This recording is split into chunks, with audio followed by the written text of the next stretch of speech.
কিনা একটু দেখেন, এর উপর কোনো সমস্যা হচ্ছে কিনা। আসলে জাদু তো বড় জাদু, আমি আমি আমি জাদুর মধ্যে আছি। আর দুনিয়া ও সিহরুল আযীম, বুজুর্গায়ে দ্বীন বলে এই দুনিয়ার মায়া, এই দুনিয়ার লোভ, এই দুনিয়ার লালুচ সবচেয়ে বড় জাদু। সবচেয়ে বড় কি?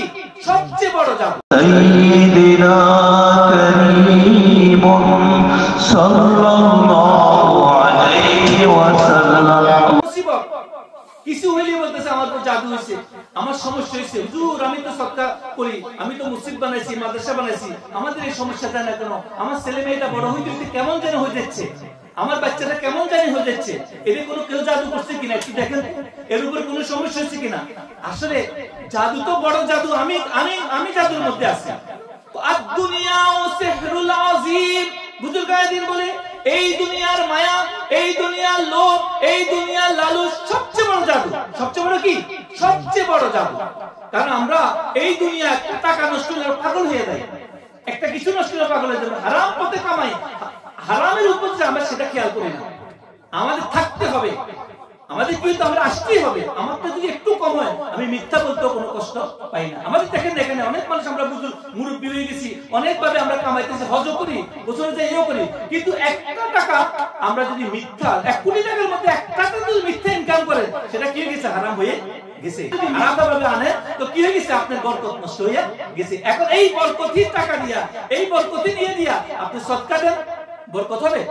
আমরা তো রাসূল বলছে সদকা, সদকা এমন এক জিনিস হচ্ছে তোমাকে মৃত্যুর সাথে যুদ্ধ করে সদকা, হাদিস। আজকে আমরা সদকা গরু ছাগল সব দিয়ে আমাদের কাজ হয় না। হুজুরের কাছে গেছেন, কোনো মুসিবত ছিল, কয় একটা সদকা দিতেছি সদকা, কিন্তু সদকা কি দিতেছে না, কোনো কাজ হচ্ছে না। কেন হচ্ছে না? কারণ আমি তো মিক্স করে ফেলেছি, মিক্স করছি না। এই বাবারা মায়েরা সাবধান হতে হবে। আমাদের ঘরের মধ্যে আজকে কেন আজকে অসুবিধার মুখোমুখি হতেছি? আজকে আমার ছেলে কথা শুনতেছে না, মেয়ে কথা শুনতেছে না, আমি ইবাদত করি রাতকে রাত, দিনকে দিন 5 ওয়াক্ত নামাজ জামাতের সহিত পড়ি, আমি জিকির আজকার করি, আমি কোরআন পড়ি, এরপর আমার বরকত হয় না কেন? এরপর আমার গোসা আসে কেন? রাগ আসে কেন? অস্থিরতা আসে কেন? অশান্তি আসে কেন? হতাশ হই কেন? এই জন্য হই আমার ভিতরে কি আছে? আমি ভাবি আমি ইবাদতকারী হয়ে গেছি, আমি ভাবি আমি বড় দানশীল হয়ে গেছি, আমি ভাবি আমি বড় নামাজি হয়ে গেছি, কিন্তু আমার মধ্যে এখনো কি আছে? হারাম আছে। বলতেছি ইবাদতকারী পরেজগার মুত্তাকি তো ওই ব্যক্তি যে যত বড় অভাব আসে, অনটন আসে, সমস্যা আসে, ও কখনো আল্লাহর উপর থেকে হতাশ হয় না। সে যত বড় দুঃখে থাকো, কষ্টে থাকো, অন্য লোকটার মুখে সবসময় হাসি দেখবে। কি দেখবে? হাসি দেখবে। কারণ আমার আল্লাহ তো আমার লগে আছে।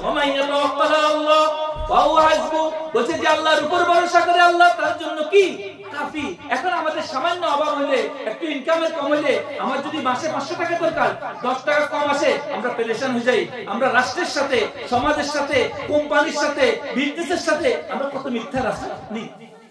এটা ঠিক না। আমাদের যদিও করতেছি এটা আমাদের চেঞ্জ হওয়া উচিত, নাহলে আপনার জীবনে কোন রকমের পরিবর্তন হওয়ার সম্ভাবনা নাই। কেন নাই?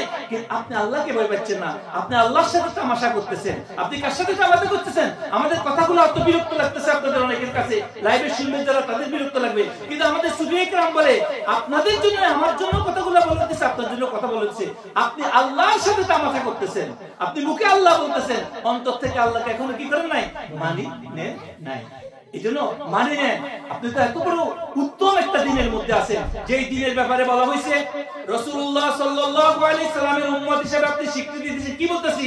লা ইলাহা ইল্লাল্লাহু মুহাম্মাদুর রাসূলুল্লাহ সাল্লাল্লাহু আলাইহি সাল্লাম। এটার বরকতে কাল হাশর ময়দানে আপনি মুক্তি পাইতে পারেন, মুক্তি পাবেন ইনশাআল্লাহ। আমরা এই বিশ্বাস রাখি। যদিও ভিতরে কেন আমাদের এক বুজুর্গ এক riwayat আছে হাদিস থেকে, তিনি বলতেছেন যখন কারুন মুসা আলাইহিস সালামের জমানায় কারুনকে যখন সাজা দেওয়া হইতেছিল, কি দেওয়া হইতেছিল?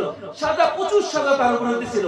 তখন ফেরেশতারা তারা জিজ্ঞাসা করলো, এ ভাই তুমি এমন কি অপরাধ করছো, তোমার উপর আল্লাহর এত আযাব আসছে, এত সাজা চলতেছে, তুমি কে? তুমি কার সাথে সম্পর্ক? কোন কাউম থেকে আইছো? কোন বংশের? তো তখন কারণ বলতেছিল আমি মুসা আলাইহিস সালামের বংশে। কার বংশে? আল্লাহ পাক এই কথা শুনি আল্লাহ পাক ফেরেশতাদের কইতেছে, এই ফেরেশতা বন্ধ করো তার আযাব, তার আযাব কমাই দাও। এর জন্য মুসা আলাইহিস সালামের নাম লওয়ার সম্মানের কারণে। তো মুসা আলাইহিস সালাম একজন নবী, যার নাম লওয়ার কারণে একজন আযাব, একজন পাপীকে তার আযাব লঘু করে দেওয়া হয়, কমাই দেওয়া হয়। আর আমরা তো সাইয়্যিদুল মুরসালিন, রাহমাতুল লিল আলামিনের উম্মত, আমরা তাকে স্বীকার করছি। এইজন্য উনি একজন গুনাহগার হইও, একজন পাপী হইও, কাফের হইও যখন একজন নবীর নাম লওয়ার কারণে তাকে আল্লাহ পাক আযাব কমাইতে পারে। তো আমাদের বুজুর্গানে দিন বলে আপনি রাসূলুল্লাহ সাল্লাল্লাহু আলাইহি ওয়াসাল্লামের উম্মত দাবিদার করার কারণে কাল হাশর ময়দানে আল্লাহ রাব্বুল আলামিন তা আপনাকে মাফ করে দিবেন।